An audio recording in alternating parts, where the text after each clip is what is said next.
warahmatullahi wabarakatuh.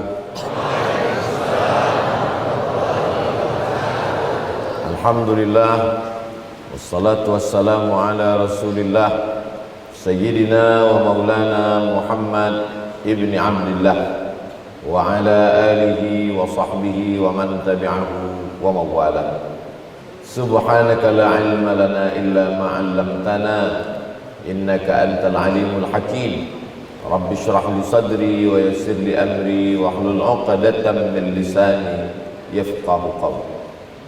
Sama-sama kita hormati hadir pada kesempatan ini tamu kita dari belahan timur Indonesia, Sayyidi Al-Habib Rifki Al-Hamid dari Ambon.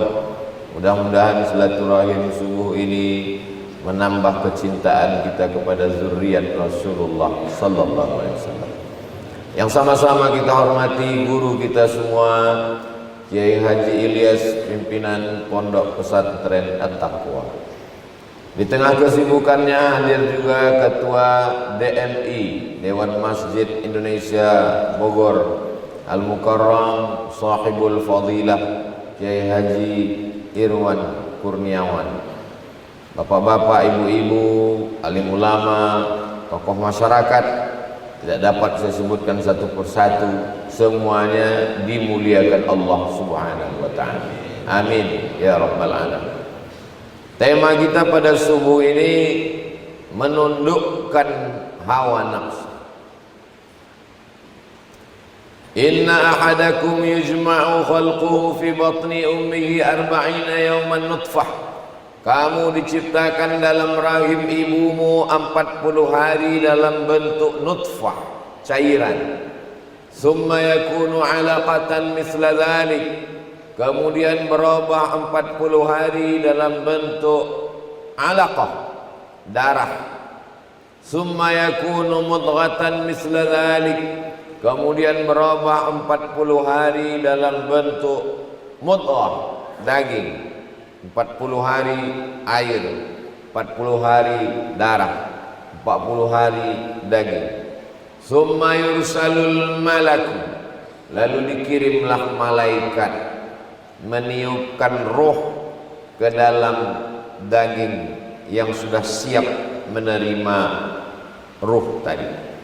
Ketika ruh bertemu dengan jasad, maka muncullah sesuatu yang disebut dengan hawa. Diri manusia itu disebut dengan nafs. Nafs itu hakikat diri manusia yang dipanggil Allah Subhanahu wa ta'ala, ya ayyatuhan nafsul mutmainnah. Maka diri manusia itu muncul keinginan-keinginan. Keinginan-keinginan itu disebut dengan hawa. Fa amma man khafa maqama rabbih, siapa yang takut kepada Allah, wa nahan nafsa 'anil hawa, menahan hawa nafsu. Jadi kalau ruh berjumpa dengan jasad, muncul namanya hawa, disebut dengan hawa nafsu, keinginan-keinginan. Kapan hawa nafsu ini hilang? Ketika ruh berpisah dengan jasad, maka hawa nafsunya hilang. Jadi kalau ada di antara jamaah ini mengatakan, saya ini sudah tidak ada hawa nafsu lagi Pak Ustadz, berarti ruhnya sudah keluar dari jasad. Selama ruh bersemayam di dalam jasad, selama di dalam badan kita ini ada ruh, maka masih ada hawa nafsu. Bapak Ibu, masih ada hawa nafsu? Alhamdulillah. Berarti masih selera sarapan pagi nanti, insyaallah. Kalau sudah tidak ada hawa nafsu lagi, saya nih Pak Ustadz kok melihat istri saya nih kalau udah nggak ada nafsu, dua kemungkinan. Berarti sudah tidak ada lagi ruh dalam jasad, atau ruhnya masih ada, cuman nafsunya sudah berpindah ke lain. Mudah-mudahan kita dijaga Allah dari kejahatan-kejahatan fitnah akhir zaman. Jadi dengan berislam itu bukan berarti kita menghilangkan nafsu. Banyak orang yang salah paham setelah tobat, setelah hijrah. Dia bilang, saya sudah menghilangkan hawa nafsu saya, Pak Ustaz. Tidak, Islam tidak menghilangkan hawa nafsu. Contoh, ketika roh sudah ketemu dengan jasad, nafsu yang pertama muncul adalah nafsu makan. Jangan dibayangkan dulu, nanti air liurnya keluar. Saya sendiri menelan air liur sekarang. Nafsu makan ini dalam Islam tidak dilarang. Cerita tentang makan, manusia terbagi dua, ekstrim kanan dan ekstrim kiri, Eka dan Eki. Mohon maaf kalau kebetulan namanya ada. Eka ekstrim kanan, Eki ekstrim kiri. Yang ekstrim kanan tidak mau makan sama sekali. Tidak mau makan sama sekali.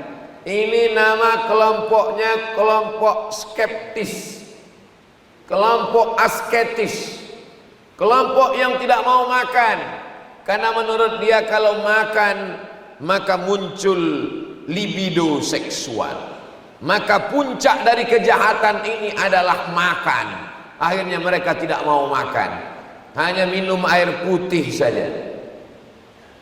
Karena kalau makan nasi karbohidrat, kalau dia minum teh muncul gula. Gula membangkitkan nafsu seksual. Itulah kenapa Ustaz Somad tidak dikasih air gula pagi ini. Ini sebagai contoh. Ustaz Somad ini kok nyindir-nyindir. Saya ustadz yang tidak pandai menyindir-nyindir. Saya kalau mau saya minta, Ustadz jangan dikasih minum air gula. Karena kalau dia minum air gula, Ustadz jarang olahraga, gulanya bertumpuk, akhirnya muncul penyakit namanya diabetes mellitus. Kalau Ustadz Somad ceramah, tenggorokannya panas, suaranya menggelegar, maka kalau dikasih air gula, ini tenggorokannya bisa sakit. Kalau sayang sama Ustadz, kasihlah air putih seperti Masjid Al-Ittihad. Ini saya nasihatkan panitia-panitia yang lain yang merasa sayang dengan Ustadz Somad, dikasih gula, jangan. Karena makanan kanker adalah gula. Bagaimana cara membunuh kanker? Jangan kasih gula, maka kanker akan mati. Ustadz kok tahu? Saya dapat videonya kemarin. Jadi maka orang barat itu menyebut dia sebagai white poison. White putih, poison racun. White poison racun putih. Racun putih itu bernama gula. Kalau mau selamat, tinggalkan gula, beralihlah ke air putih yang sehat. Setuju? Awas kalau minum teh manis nanti.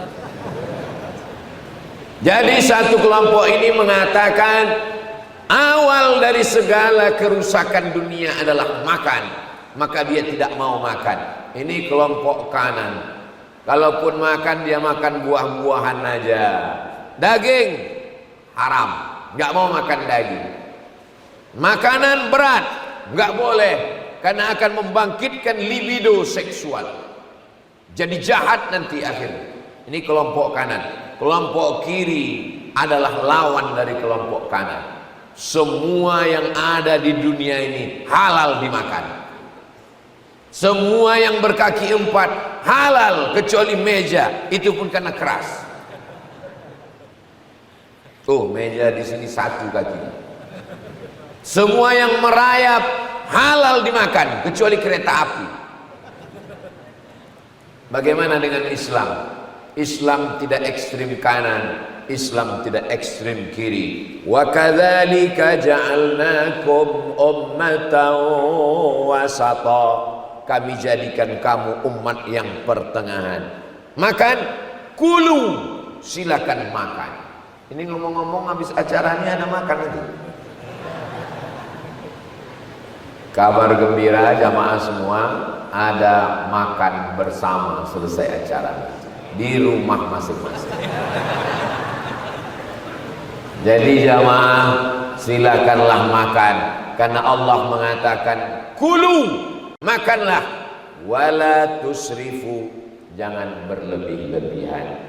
Kulu, makanlah, min thayyibat, yang baik-baik saja, yang tidak baik jangan dimakan. Hurrimat alaikumul maitatu, haram makan bangkai, waddamu, darah. Apa itu bangkai? Binatang halal yang belum sempat disembelih. Kambing ditabrak truk, bangkai, jangan dimakan. Tiba-tiba saya dapat telepon suara orang napasnya tersengal-sengat. Assalamualaikum Ustaz. Assalamualaikum. Waalaikumsalam. Apa hukumnya ini Pak Ustaz? Apa namanya? Ini kambing baru aja ditabrak truk Pak Ustaz. Potong cepat daripada nanti mati. Potong. Boleh dipotong? Boleh. Udah selesai potong, telepon putus. Baru saya ragu, kambing siapa? Ditelepon lagi nggak ngangkat. Kambingnya halal, belum sempat dia sakratul maut, langsung bismillah, Allahu Akbar, maka halal dia dimakan. Tapi kalau kambing orang nggak jelas pemiliknya, haram memakan bangkai. Wadamu, darah kambing ditampung di dalam piring, membeku, lalu kemudian dipotong-potong, ditauco, haram. Zaman saya kecil dulu di pasar itu banyak dijual dalam mangkok, namanya hati leher. Ada pula hati di leher. Darah ayam, darah kambing, darah sapi dipotong kecil-kecil, dimasak, ditauco. Haram hukumnya makan darah, sumber segala penyakit. Yang suka makan darah enggak mati-mati, Dracula. Lalu kemudian walahmul khinzir, babi, khinzir. Kamu kenapa makan babi? Diciptakan Tuhan untuk kita, kenapa tidak dimakan? Kalau memang diciptakan Tuhan berarti baik, maka makanlah. Ini logika akal yang menyesatkan. Kenapa Allah ciptakan anjing, babi dan binatang yang haram? Padahal ini haram. Kenapa diciptakan Allah? Ini ujian bagi kita. Sama seperti adik-adik sekolah, ada multiple choice, A, B, C. Jawabannya cuma satu yang benar. Lebih banyak yang benar apa yang salah? Lebih banyak yang salah. Yang benar cuma satu, yang salah dua. Kenapa memang salah? Berarti guru ingin menyesatkan. Guru bukan ingin menyesatkan, guru ingin menguji muridnya mana yang sudah bisa membedakan mana yang benar, mana yang salah. Ini boleh, ini tidak boleh. Ini dilarang, ini tidak dilarang. Jadi logika berpikirnya begitu. Sebaliknya orang berpikir tidak. Kalau sudah diciptakan halal, makanlah. Makanlah istrimu. Dia sudah diciptakan Allah untukmu. Ada yang boleh dimakan, ada yang boleh dilihat, ada yang boleh disentuh, ada yang dilarang Allah. Ini diciptakan bukan untuk dimakan, ini diciptakan sebagai ujian. Ini diciptakan bukan untuk dimakan. Justru kalau kita menjauhinya, kitalah yang lulus. Mana aturannya? Disebutkan Allah dalam Al-Quran. Wal munkhaniqatu, binatang tercekik. Wal mauquzatu wal mutaraddiyatu wan nati'atu. Wa ma akalas sabu'u, binatang yang diterkam oleh hewan buas, diterkam oleh singa. Habis dimakannya sedikit dia pun pergi, rusanya sudah mati. Kita sampai rusa sudah mati, daging rusa halal tapi belum sempat disembelih. Wa ma uhilla bihi li ghairillah, yang tidak disembelih atas nama Allah, disembelih atas nama setan, Lata, Uzza, Manat, Hubal, Jibti, Tawud, Naham, setan, jembalang tanah, hantu, maka semuanya tidak halal dimakan. Maka dalam Islam, atib mat'amak, jaga makanan, takun mustajabad da'wah, maka doamu akan dikabulkan Allah. Al-ma'idatu baitu kulli da', lambung adalah sumber segala penyakit. maka sumber penyakit itu lambung. Maka untuk menyehatkannya, jagalah lambung kita hanya diisi makanan yang sehat-sehat saja. Jadi kalau ada bapak ibu yang masih punya nafsu makan, itu berarti masih manusiawi. Makanya tausiah subuh itu tidak boleh panjang-panjang, itu merusak selera makan. Termasuk subuh ini sudah dibatasi oleh protokol kita. Ustadz Somad hanya bicara sampai jam 6. Siap. Nanti ada beberapa pertanyaan yang akan saya jawab insya Allah. Indahnya ceramah tausiah di Masjid Al-Ittihad Legenda Wisata. Betul. Jadi jamnya itu jelas, banyak jamnya. Ada jam di sana. Kalau mata Ustadz nggak jelas bisa lihat di sana. Jadi kalau saya ngelihat ke sana itu artinya saya ngelihat waktu itu sudah. Bapak Ibu yang dimuliakan Allah Subhanahu wa taala, pertama nafsu makan.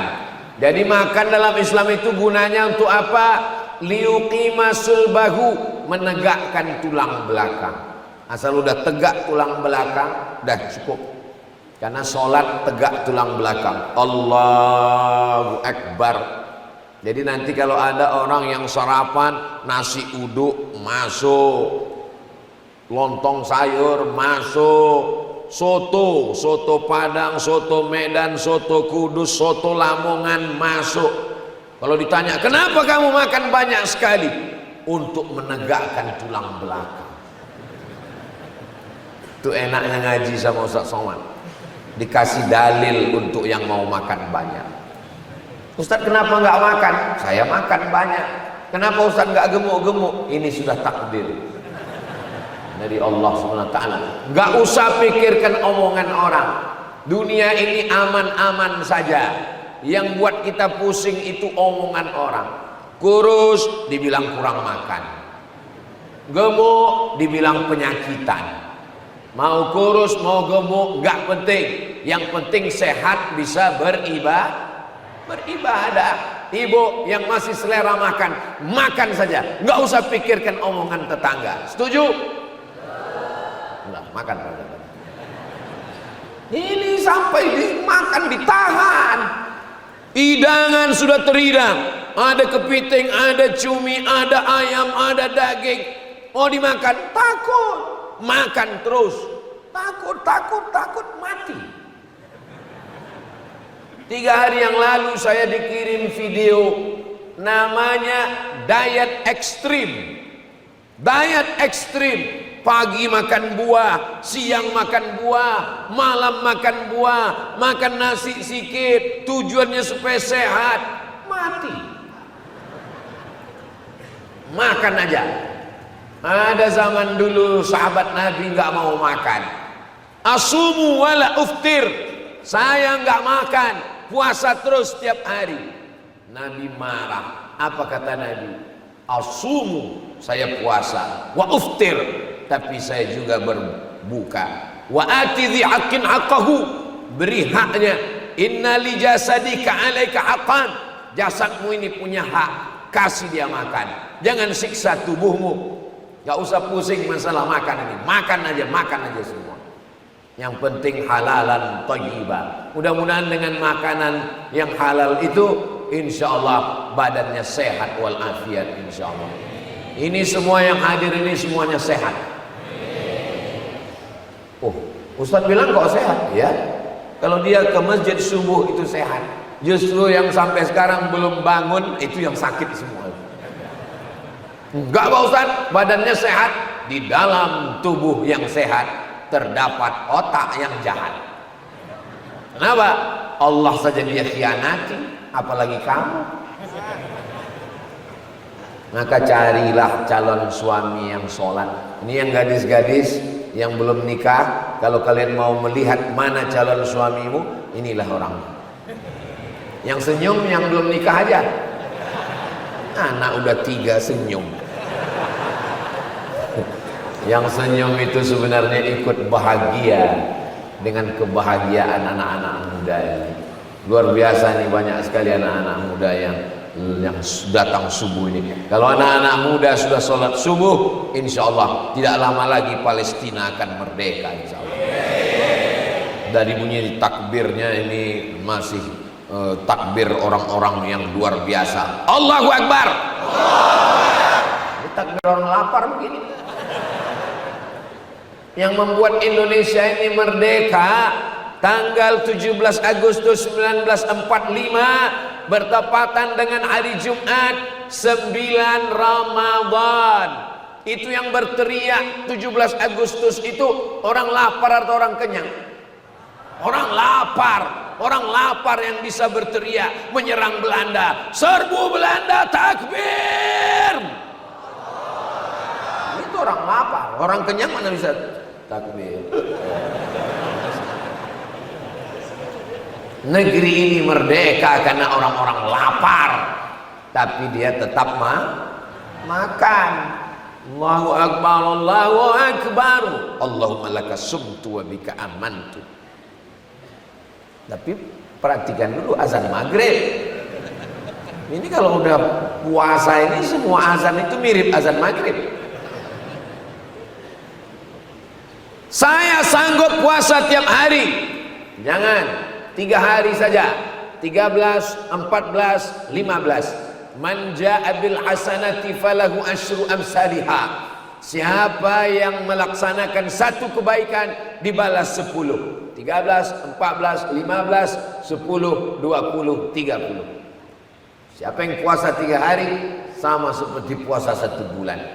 Kalau cuma 3 hari kecil, saya sanggup lebih banyak dari 3 hari.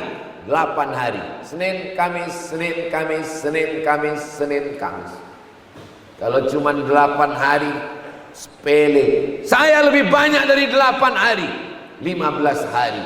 1, 3, 5, 7, 9, 11, 13, 15, 17, 19, 21, 23, 25, 27, 29. Namanya puasa Nabi Daud. Ibu-ibu dengarkan baik-baik. Puasa Nabi Daud. Ini ada suaminya. Assalamualaikum Pak Ustadz. Waalaikumsalam. Ada yang mau saya tanya. Apa Bu? Suami saya itu sholat Nabi Daud Pak Ustadz. Sehari sholat, sehari enggak. Enggak ada itu.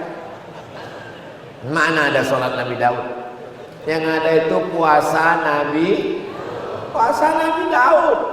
Berpuasa sehari, makan sehari. Puasa sehari, makan sehari. Ini bagus. Siapa yang melaksanakan ini? Ya nggak bisa Pak Ustadz. Kalau kita puasa Nabi Daud nanti kita kurang energi, kurang karbohidrat, kurang vitamin C, panas dalam, sakit. Pernah nyoba enggak? Saya ketemu dengan jamaah, makanan terhidang, kami semua makan. Pak Haji nggak makan. Mohon maaf Pak Ustadz, saya sudah ada aturan untuk diri saya sendiri. Saya puasa Nabi Daud. Oh, sudah berapa lama Pak Haji? 2 tahun. 20 tahun puasa Nabi Daud. Sehat. Andai didudukkan dia di sini, dia duduk di sebelah saya, duduk kami di sini. Lalu datang dokter, tutup muka kami, suruh tanya, siapakah yang sakit di antara berdua? Saya dibilang sakit. Badan dia sehat walafiat. Itu menunjukkan puasa Nabi Daud sehat. Kenapa puasa Daud? Kenapa bukan puasa Nabi Isa? Kenapa bukan puasa Nabi Yahya? Nabi Yahya tidak punya istri. Nabi Isa tidak punya istri. Jadi kalau Nabi Isa dengan Nabi Yahya puasa, maklum kan nggak punya istri. Nabi Daud, sebelum saya ceritakan, tolong ibu-ibu tarik napas panjang. Sudah siap? Nabi Daud istrinya 100. Jadi kalau bapak minta 2, itu belum ada apa-apanya Bu.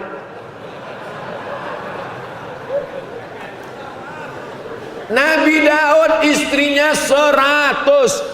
Baca Qasasul Anbiya, baca kisah para nabi. Tapi puasanya 1 bulan 15 hari. Jadi kalau ada bapak-bapak ini yang istrinya 1 tapi nggak pernah puasa sunat, gimana nanti kamu ketemu Nabi Daud? Kata Nabi Daud, istrimu berapa? 1. Puasa sunat? Nggak pernah.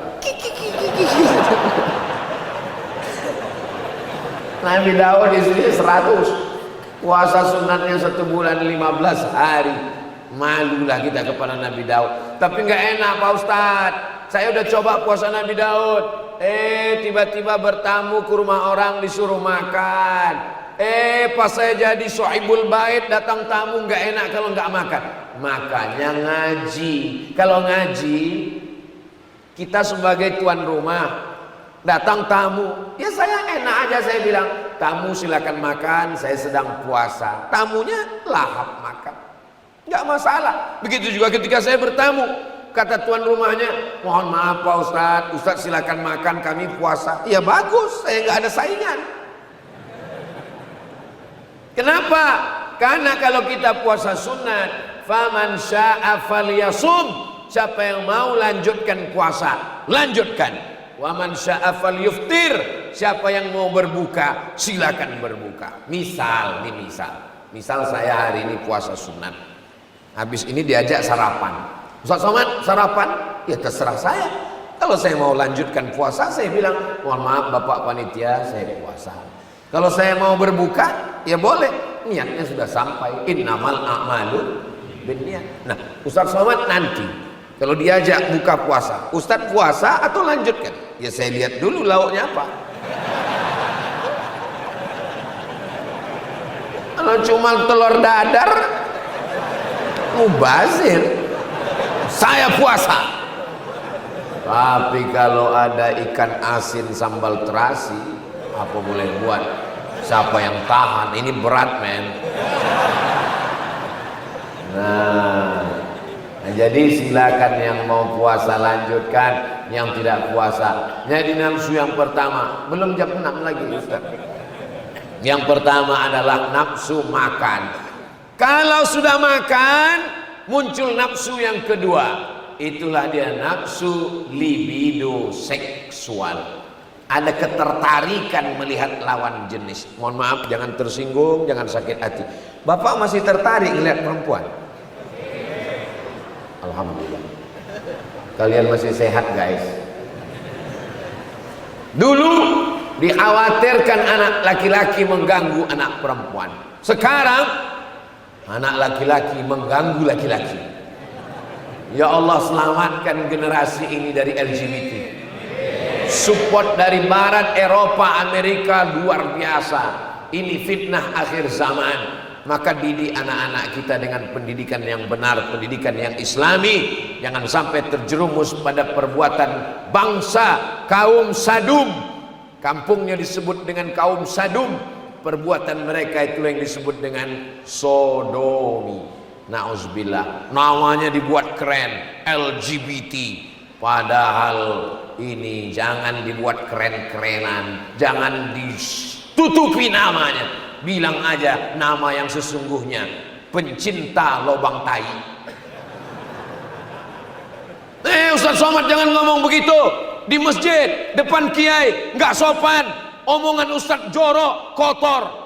Kalian tahu omongan itu kotor, kalian tahu omongan itu jorok, mendengarnya saja menjijikkan, apalagi yang melakukannya. Tapi kenapa kalian tonton filmnya? Kenapa kalian tonton sinetronnya? Kenapa kalian tonton acaranya? Padahal pembawa acaranya homoseksual. Kenapa kalian saksikan filmnya di bioskop? Padahal artisnya adalah yang mendukung LGBT. Kenapa kalau ustadz yang ngomong kalian katakan menjijikkan? Tapi kenapa pelakunya kalian saksikan tiap hari? Dari mulai pagi jam 6 sampai jam 6 sore, tontonlah TV kita. Ambil kertas, ambil pena. Berapa sinetron, berapa acara, berapa podcast, bintang tamunya diundang, dikasih panggung, diberikan acara supaya ditonton masyarakat. Ustadz marah? Enggak. Ini karena belum sarapan aja. Kita boleh marah ketika agama Allah dilecehkan. Marahnya dalam rangka amar ma'ruf nahi mungkar, maka mesti marah. Nah, ini muncul hawa nafsu. Menyikapi tentang nafsu seksual, manusia juga terbagi kepada dua. Eka, Eki. Ekstrem kanan tidak mau nikah sama sekali. Kamu mau nikah, tidak mau nikah. Sedangkan yang ekstrem kiri, nikah tanpa batas, unlimited, nggak ada batasan sama sekali. Playboy cap gayung, semua diceduk. Playboy cap tupai, semua pohon kelapa berlubang dibuatnya. Nah, maka dalam Islam, wa kadzalika ja'alnakum ummatan wasata, kamu dijadikan sebagai umat yang pertengahan. Kita disuruh menikah. Man istata'a minkumul ba'ah, siapa di antara kamu yang sudah mampu untuk menikah, falyatazawwaj, menikahlah. Fa innahu aghaddu lil basar, dengan menikah itu menundukkan pandangan. Oh, jadi kalau sudah nikah matanya tunduk. Iya. Suami saya udah nikah matanya masih jelalatan, itu memang bawaan gatal. Wa ahsanu lil farj, menjaga kemaluan.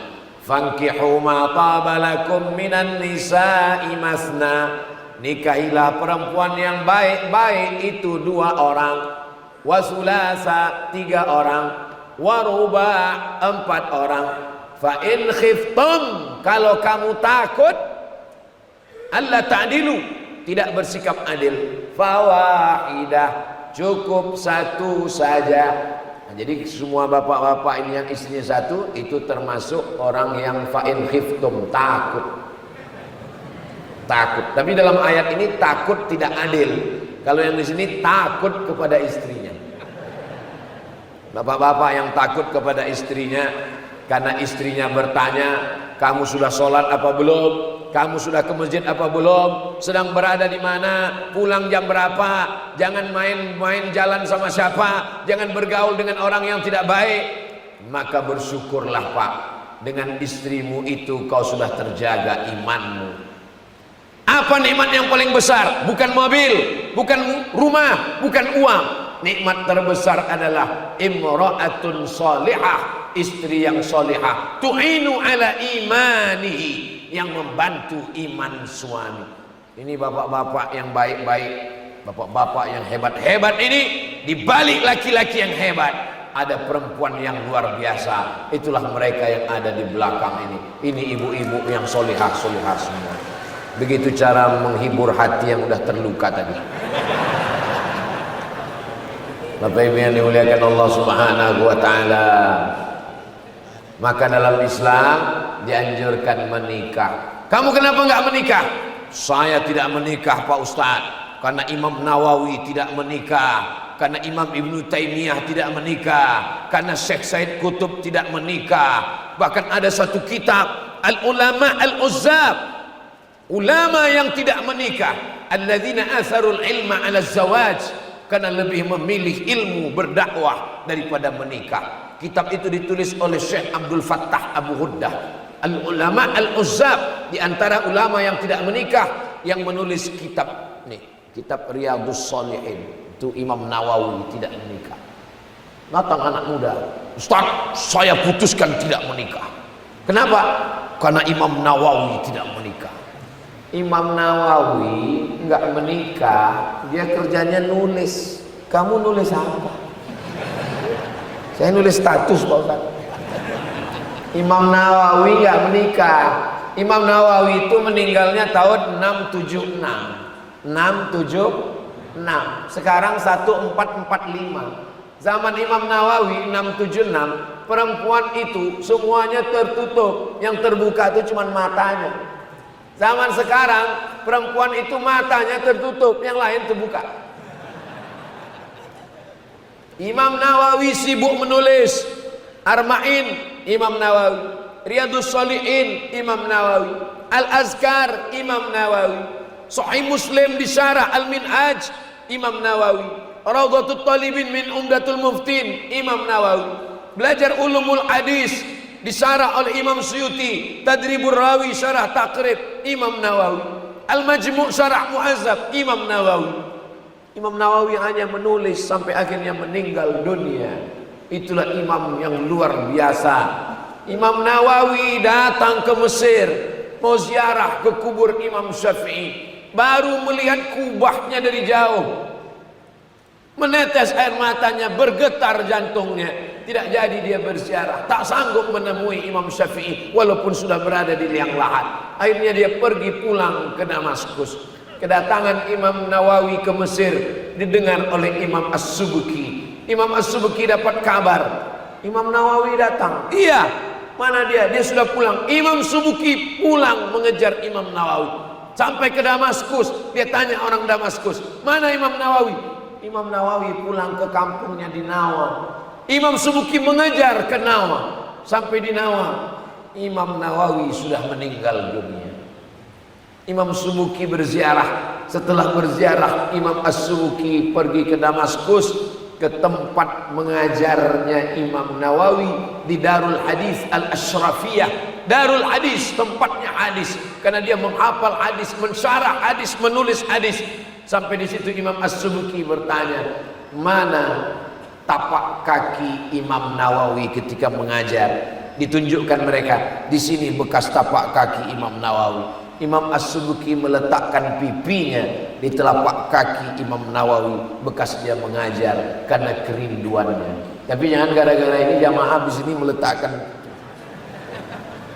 ulama besar yang luar biasa. Bahkan ada penelitian, kitab pertama paling populer di tengah umat Islam Al-Quran. Yang kedua adalah kitab Riyadhus Shalihin. Apa maknanya? Saya mau menyampaikan, memang ada orang-orang yang khusus yang luar biasa, tapi jangan anak-anak muda. Imam Nawawi tetap kalian baca kitabnya, tapi menikah tetap menikah. Mudah-mudahan yang jomblo-jomblo segera ketemu dengan jodohnya, insya Allah. Banyak juga yang jomblo. Nafsu yang ketiga adalah nafsu ingin dimuliakan orang.